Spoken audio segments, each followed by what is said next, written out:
Il est assez difficile de déterminer quand Dieu a créé les anges, car tout ce qui est fait avant la fondation du monde est hors du temps. Le temps et l'espace caractérisent notre monde, pas celui de Dieu. Dieu n'est pas limité comme nous par les heures, les jours et les années. La Bible dit même qu'aux yeux du Seigneur, un jour est comme 1000 ans, et 1000 ans sont comme un jour. 2 Pierre 3,8.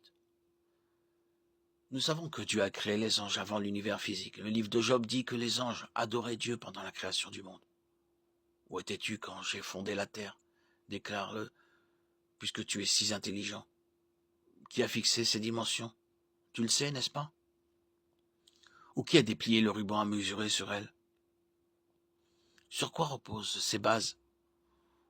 Ou qui en a posé la pierre angulaire alors que les étoiles du matin éclataient ensemble en chants d'allégresse et que tous les fils de Dieu poussaient des cris de joie? Job 38, 4, 7. La fonction des anges semble indiquer que Dieu les a créés juste avant la création de l'homme, comme esprit au service de Dieu, envoyé pour apporter de l'aide à ceux qui vont hériter du salut. Hébreux 1, 14. Nous savons aussi qu'il existait avant le jardin d'Éden, puisque Satan, qui était auparavant l'archange Lucifer, était déjà présent dans le jardin.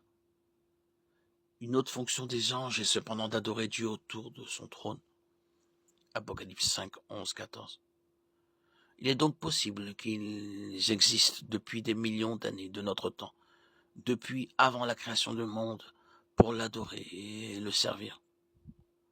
La Bible ne dit pas précisément quand Dieu a créé les anges, mais c'est avant la création du monde. Nous ne pouvons pas savoir si c'était un jour ou des milliards d'années avant.